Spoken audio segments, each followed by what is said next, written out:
Hello everybody and welcome to another Doctor Who review. This time it's another of the Big Finish monthly adventures. And this time I'm reviewing Red Dawn.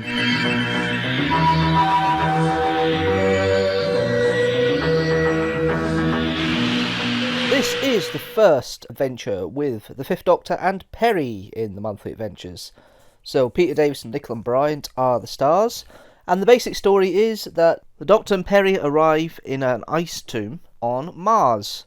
The tomb is called the Hall of Memories, and it's a monument disclosed to protect Istal, a famous ice warrior who predicted the Red Dawn, which is what is the cause of the ice warriors leaving their home planet. The Red Dawn is basically the indication that the surface of Mars has too high ultraviolet radiation, as the atmosphere has dissipated so much, that kills ice warriors on contact.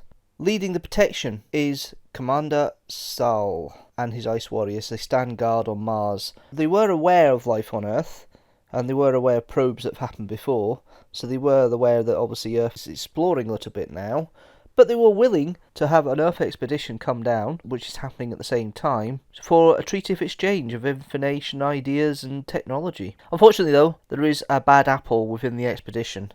The expedition has been funded by NASA through the father of Paul Webster, a very rich and powerful man, and Paul's there to get technology and get whatever they can out of the Ice Warriors and bring it back to Earth to manipulate it, retro-engineer it, all that sort of thing, to allow them to have more powerful technology for war, much as anything else. The module is commanded by Commander Forbes, and second commander Susan Roberts, and there's also on board Paul Webster's niece, Tanya. Very quickly, they find the Ice Warriors have been revived. Paul takes matters into his own hands, and when Sub-Commander Stast, Zal's second in command, comes over to greet them, Paul takes him hostage. The Doctor manages to be a mediator between Paul and Zal initially, and the whole thing about the Ice Warriors trying to protect Istal's tomb and trying to protect the technology not being misused is the whole basis of the story, is back and forth between it. Paul strong arms to escape via the module at one point, which wasn't very successful because it had been sabotaged by Forbes. Knowing that Paul was probably up to something, he sabotaged it so it wouldn't actually work properly, which was then damaged even further by Zal with their sonic weapons. Paul then takes the Doctor and Tanya hostage and takes them to the Ice Warriors escape module. It's found out that Tanya is actually part Ice Warrior. She's been cloned, and with Ice Warrior DNA that was found on an expedition nearly 20 years previous. And that is why she can work the technology quite well, because the tomb was left by Istal and built so people with the right touch, the right honour system can open it. So that's how the Doctor can get through the tomb quite easily, because his honour system. And it gives the Ice Warriors a feeling that these people can be worked with. Obviously Paul can mucks it up a little bit.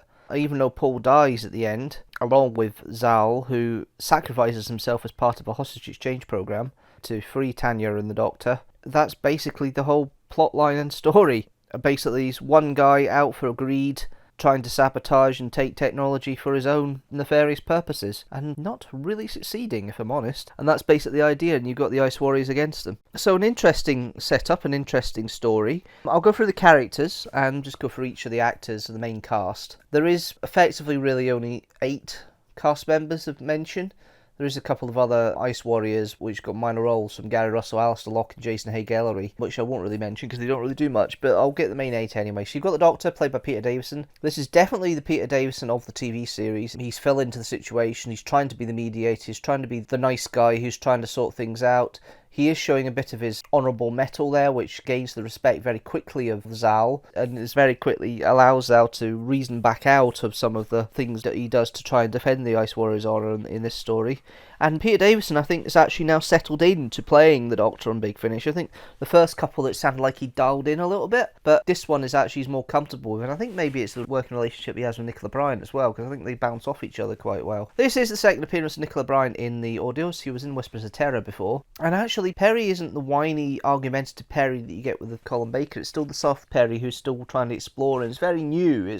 They're playing on the very new aspect of Peri with the Fifth Doctor, because obviously Peri was only in one full story with the Fifth Doctor on television, so this is definitely between Planet of Fire and Caves of Androzani, and it's an expansion of their adventures from there. It's really nice how Nicola Bryant can have 2 versions of Peri that she can play off of with the Doctors that she's playing with. Well, she basically has three versions of Peri. She's got the kind of inquisitive, nervous young girl period that she has with that late Peter Davison era, which they play on and develop a lot more very soon with the introduction of Ehrman into the casting.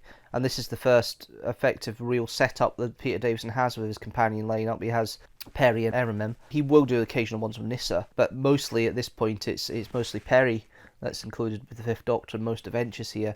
Nicola Bryant has the kind of acidic relationship she has with the Sixth Doctor from the TV series, season 22. And then you've got the softer side, which comes through in the Trial of the Time Lord, which I think they've exploited in later audio dramas later in later years, but it's not something that comes up really in the early stuff. But I think both the leads here, Peter Davison and Nicola Bryant, I think they've got very comfortable now. They've done a couple of audio dramas and they're really in their roles and it's working together. It's a relationship that never really blossomed on telly because they didn't have a chance to. But it's enjoyable nonetheless, and I don't think either of them put really a foot wrong. And as I say, Peter Davison doesn't sound like he's dialing it in as much now. He does seem to have become a bit more comfortable. I'm still not sure whether he can purvey the young Fifth Doctor that he was at the time. There's certainly a slight age to his voice. Takes me out of him believing it's the same Fifth Doctor we have in the late season 21, but those are the breaks. Nicola Bryant, she nails Peri perfectly, and I don't think there's much wrong with the way the character works here. It's very, very early Peri. Peri doesn't do nothing. She does try and control things when they try and escape, when she's trying to stop Paul from escaping in the module initially that they go up in, when they try and escape from Mars once they've got Stahl as hostage. She does be part of knocking out Paul so they could actually try and get away, get back down and land back down. So there is really perils of Pauline there with Peri. She is trying to make a difference in this story, which is really nice to see. Then you've got the module characters themselves. You've got Commander Forbes, played by Robert Jezik. He's definitely down the line. He's definitely kind of civil servant, astronaut type of idea. He's definitely trying to play things right. He does have an initial fear of the Ice Warriors when he first meets them, but realises they're trying to communicate in a professional way and keeps it rather professional. Robert Jezik is actually really good. Robert Jezik will be better known in the audio dramas as Frobisher very soon, in one of the best early Sixth Doctor stories in the monthly range. But here he plays Forbes quite softly, quite deftly, and it's quite a balanced role. There's not much to it. He is a plot device more than anything else. It's a nice little role. Maureen Oakley is even more of a plot device because Susan Roberts, who she plays, dies in the second episode after being shot by the Ice Warrior in self-defense initially, which is really a shame because it seemed to be an okay role, but she's kind of like the first throwaway character, the first character death really in this. You've got Stephen Fuel, who's playing Paul Webster. He's better known in Big Finish Land as Jason Kane in the Beneath Summerfield adventures. And I thought I recognised the voice when I heard it, but it's a different role from what he plays from Jason Kane. He's more of a sycophant and money man and one-track mind of trying to get technology from the Ice Warriors to use for their own nefarious purposes. It's a nice little role to have. He is the enemy of the week in this one, and he plays it pretty solidly. This is the thing with early Big Finish. There is a retained cast of characters. They'll come in because Alistair Locke, Gary Russell, Jason Haig-Harvey all made appearances at some point over the past 7-8 adventures. Even Nicholas Briggs has as well. So there is a kind of set number of recurring cast members at the beginning here, which carries on with Big Finish stuff when the directors start getting their own cast and crew, because you'll get actors come back every so often with the same directors. So it's nothing new, but Stephen Fuel is definitely one of the main Big Finish players at this point in regard to acting cast, because he's got effectively one of the main character roles in another series that they're doing with. And Paul Webster's quite nasty, very self-centered and selfish, and he gets his comeuppance at the end, and Fuel plays it brilliantly. I do like it. Some people accuse this next casting choice as a bit of nepotism. I don't think it's that much of a nepotism, because she does play the role in her own right, but it just shows how far back she's been involved in Big Finish for. Obviously, she possibly may have got this from her father, but Georgia Moffat plays Tanya. She's playing a 17-year-old who is the key. She's got the Ice Warrior DNA, and Georgia Moffat plays it with that kind of innocence, but also she's obviously got an intelligence and a sharpness there to be on this mission.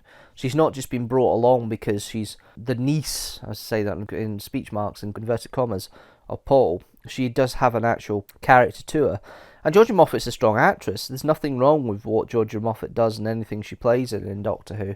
And it just proves how much of a good little actress she is, because this is obviously a very early role for her, but it's nice, it's lovely. I do like the way it's played by Georgia, and even if there was a little bit of nepotism there at the beginning, roping in friends and family to help out with certain things, because certainly that happens with a lot of Doctor Who characters. I mean, you had Vince Henderson playing Mick in The Fearmonger a couple of stories ago. That's Sophie Alder's husband. So there is that kind of slight nepotism when Big Finish started up, because you needed to get characters and casting in there. But it's a justifiable casting. It's not like it's a stunt casting. Georgia Moffat does the work that she needs to make it a worthwhile part and a worthwhile character. So yeah, I'm for it. The character itself is a really nice, sweet role. And yeah, Georgia plays it absolutely fine. You've then got the two Ice Warriors. You've got Matthew Brenner, and you've got Hilton Collins. Again, regular cast coming back, regular pool of actors being used again. They have both appeared before in the Big Finish audios. Brenner is the one that sounds the more powerful. The whole idea of the Ice Warrior culture here is not so much of them playing on the big bads and they're coming here to attack people. They very much play on the honour and the character and the way that the Ice Warriors are very honourable people, and they're very good politicians and very skilled in their communication systems and everything else, and the way their casts work and everything else is definitely more a Curse of Peladon themed Ice Warriors than rather the Ice Warriors or Caesar Death Ice Warriors that you have in the Patrick Troughton era, or even the more modern Ice Warriors. Certainly Cold War Ice Warriors there's not as much honour class as there would be in this one here, and it's nice to have an expansion. It's nice to have that backstory with these. Zal is the main protagonist of this, and he has one of the best lines in the audio play, and when he turns around and says, "You cannot struggle against the weight of precedent, Doctor." So basically there's so much of a system and a history that the Ice Warriors will follow, and an honour system and class they will follow. They're not just one-dimensional hissy monsters. There is actually a great background to this one here, and this is where Big Finish is very good at expanding and filling in gaps when it comes to lore of Doctor Who, of monsters and that. They do very well with the Sontarans in later stories as well. They're very good with that too. The Daleks have expanded lore here, so do the Cybermen. Spare Parts is probably the best example of expanding the lore of Cybermen. Jubilee is pretty good for expanding the lore of Daleks as well. So Big Finish is very good at expanding lore of existing Doctor Who properties, Doctor Who monsters, and this is one of the earliest examples of it. I think Zal has been played very similar to what, in a tone and voice and projection, that Alan Bennion would be playing, as he played all the lead Commander Ice Warriors in Patrick Troughton and John Pertwee era stories the Ice Warriors appeared in. It's very much in that vein, and it's very well placed. It's a great counter to the wild Paul Webster, and a great, not a foil for the Doctor, but a great character the Doctor can work as a mediator for, and it really does work to show how the Doctor immediately shows respect. It's really only the Doctor that can turn Zal around from an action he has, because the Doctor's trying to be reasonable with him, and Zal was reasonable back. You've then got Hilton Collins playing Dast. Dast is kind of like the younger, inexperienced sub-commander. He has the more basic instincts of an Ice Warrior initially about some of the suggestions he has to stop these humans causing problems for them, and he gets talked around and understands why Zal has his culture and his command style as he does by the end. It's the way it's played out, and it's a nice little development here, and Hilton Collins plays it pretty solidly. You've then got the three other Ice Warriors, but they don't really do too much. You've got Gary Ross, Asta Locken and Jason Haig-Ellery, but they're kind of fill-ins to help spread out the cast, really. But overall, the story is actually quite fun. I love this whole idea of building on the lore of the Ice Warriors. I think it really does make a difference and makes it work. You've got the Doctor and Peri split up for most of it, which is interesting dynamic to get two parts of the story. But you've also got the Ice Warriors in here with their honour system and their respect, and they're not just big bads, big monsters of the week. They actually do have a major role for this. It's a rather short play. It's only 1 hour and 25 minutes, so it's a short script. But do you know what? Even though it may be half an hour shorter than most of the audio plays we get in Big Finish monthly adventures, do you know what? It works for being 1 hour 25 minutes. It's concise enough. The pacing is brilliant. It carries through rather quickly. There doesn't seem to be much of a lull in it. The whole going from the Doctor and Peri in the tombs, the module landing, the Ice Warriors waking up, the whole backstory about why the Ice Warriors are there and the Hall of Memories, and how that all works out. The honour system of the Ice Warriors, Paul being the absolute that he is, and the whole selfishness of here. The plot just ticks along. It's quite a nice and fun story for that, because it does tick along quite nice and succinctly, and that's sometimes something that Doctor Who stories forget to do when they're written and done. And Justin Richards has done a good job here of writing a story that does tick along. Justin Richards is very good at writing stories at this point anyway. He wrote a lot of novels, so he knows what works and what doesn't. And this certainly is a great little story that's been done. Gary Russell, decent enough direction. He just helps it pace along. He lets the characters breathe. He lets the situation develop, and you can get into it. It's an easy listen. It's quite a fun listen. The music, though, Russell Stone does a great job with the music, because he has that kind of phase timpani sound for the Ice Warriors and keeps that leitmotif going. And it isn't very much of the time sounds. It's like its own unique soundtrack. And this one, it doesn't interfere with the pacing too much.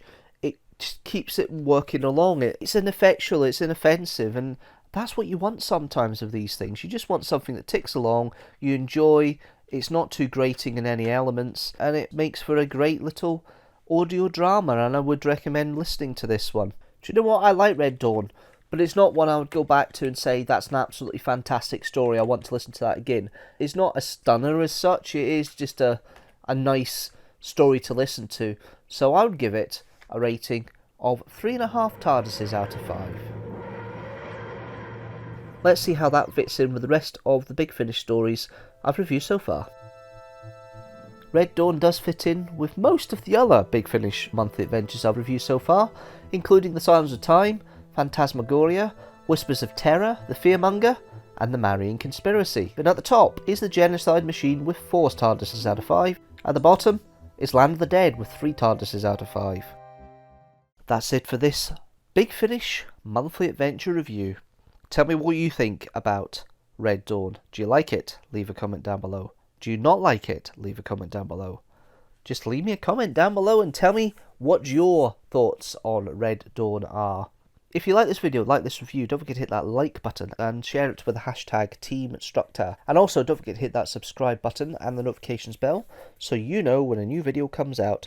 General rule, new video every Sunday at 4 PM GMT. And if you want to help out support the channel, you can go to the Patreon at patreon.com/Deanstructor for as little as £1 or $1 a month. You can help support the channel. That's patreon.com/Deanstructor. I am back Sunday at 4 PM GMT with a 6 facts. Until next time, guys, thanks for watching, and I'll see you later.